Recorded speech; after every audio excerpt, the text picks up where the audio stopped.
खुशियां हासिल करने के लिए हम लोग कितनी मेहनत करते हैं अम्मी जान, और दुख है कि खुद ही हमारे पास चले आते हैं। हमें लगता है कि दुख खुद ब खुद हमारी जिंदगी में आ जाते हैं, मगर ऐसा होता नहीं। इन दुखों को जिंदगी में शामिल करने के लिए किसी की बड़ी जिद्दोजहद होती है जो हमें दिखाई नहीं देती।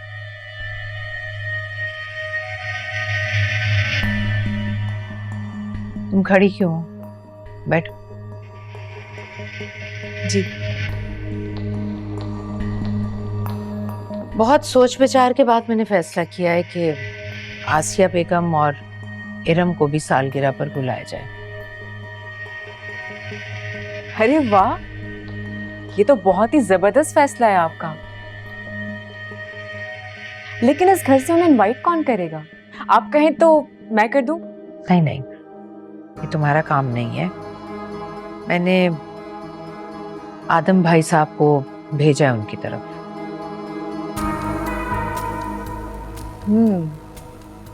ये भी ठीक किया आपने। दोनों में काफी नाराजगी है। घर से कोई बड़ा जाएगा तो वही बेहतर रहेगा।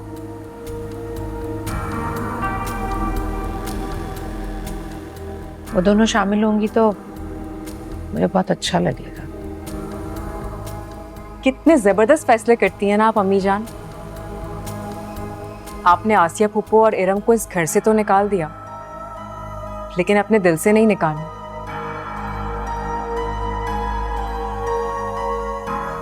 आपको अच्छी तरह आता है कि ताल्लुक को कैसे जोड़कर रखना है और रिश्तों को कैसे मजबूत बनाना है। ये सब तो मैं आपसे सीखूंगी।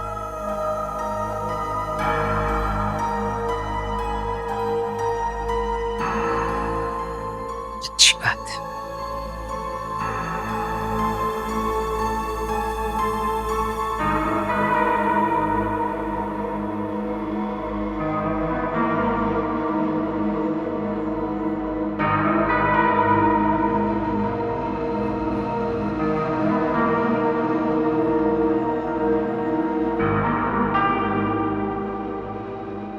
आइडिया मेरा था कि आसिया फूफो और इरम को भी इनवाइट किया जाए। मगर एक बार भी इनके मुंह से नहीं निकला कि हयात तुमने ठीक कहा था, तुम्हारा मशवरा था।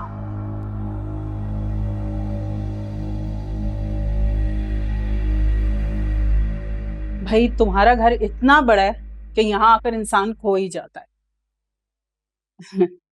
वैसे रिफत, मैं नोट कर रही हूँ कि जब से मैं आई हूँ आसिया बेगम और इरम नहीं नजर आ रही। वो दोनों अब यहाँ नहीं रहती। क्या मतलब यहाँ नहीं रह रही? अम्मी जान, इरम के साथ एक स्कैंडल हो गया था जिसका मलबा उसने सोनिया पर डालने की कोशिश की थी। अम्मी जान ने उसे गुस्से से निकाल दिया।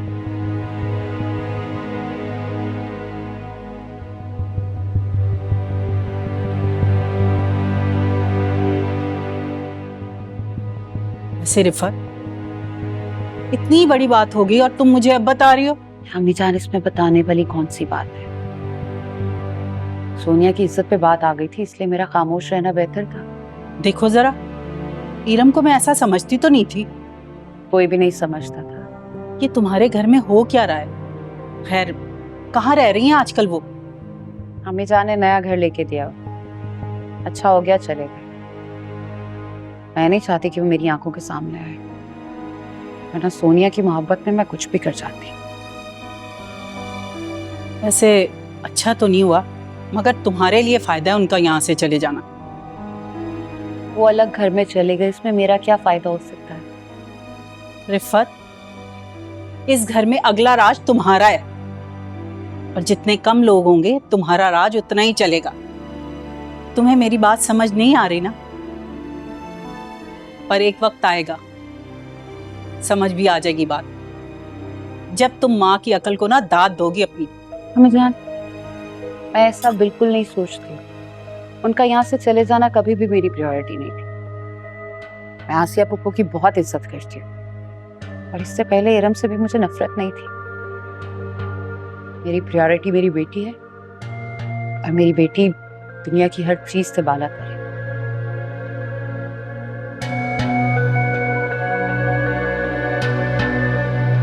क्या हुआ अम्मी? आदम मामू को बरसों बाद एहसास हुआ है कि वो गलती पे है। अब वो मिलने जुलने आते हैं, आपसे बात करते हैं, आपको तो खुश होना चाहिए और आप उदास हैं। नहीं, मैं उदास तो नहीं हूँ, थोड़ी परेशान हूँ। क्यों परेशान है अम्मी? आदम भाई भाभी जान का एक पैगाम लेकर आए थे। पैगाम? कैसा पैगाम? हुक्म लाए होंगे अम्मी, क्योंकि ममानी जान को हुक्म देने की आदत जो है।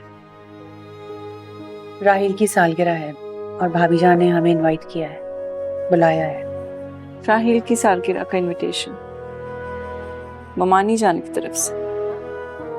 क्या बात है। ये तो अम्मी वही बात हो गई ना कि महफिल में बैठे हुए इंसान को पहले आप ठोकरें मार के खड़ा करने की कोशिश करते रहे और फिर जब वो खड़ा होने लगे बिलाखिर तो आप उसका दामन दबा लें। एक दफा घर से निकाल दिया है तो फिर वापस बुलाने का मकसद क्या है?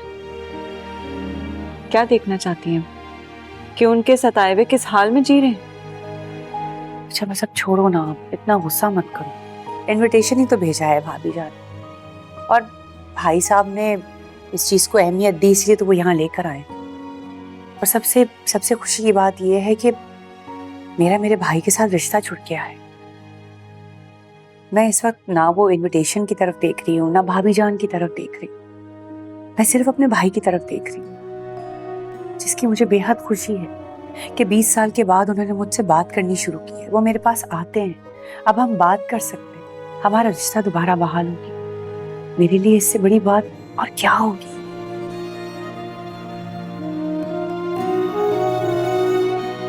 ठीक है,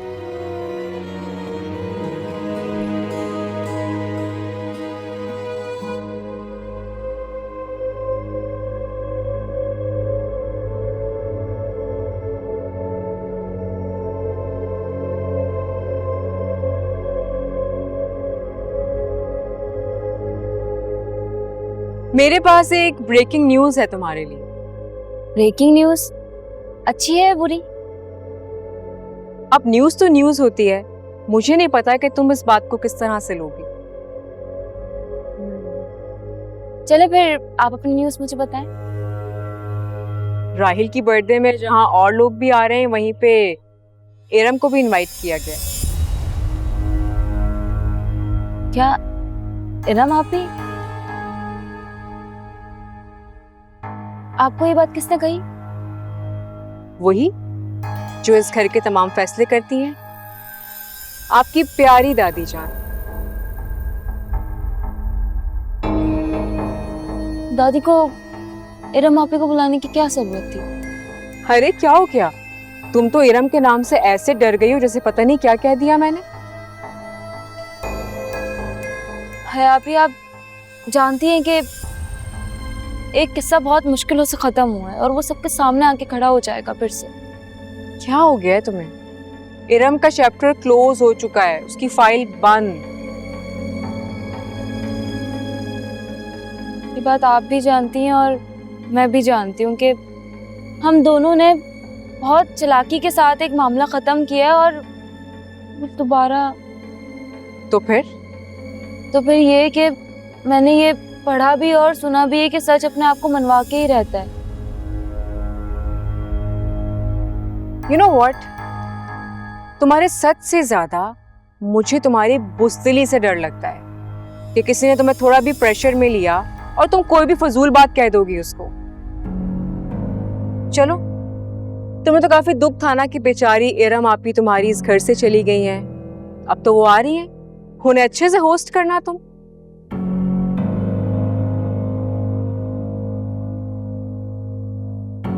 क्या ही फर्क पड़ता है?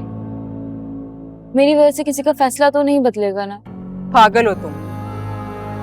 एक सजा याफ्ता घर से निकली हुई लड़की की शर्म से झुकी हुई आंखें देखकर कितना सुकून मिलेगा तुम सोच भी नहीं सकती।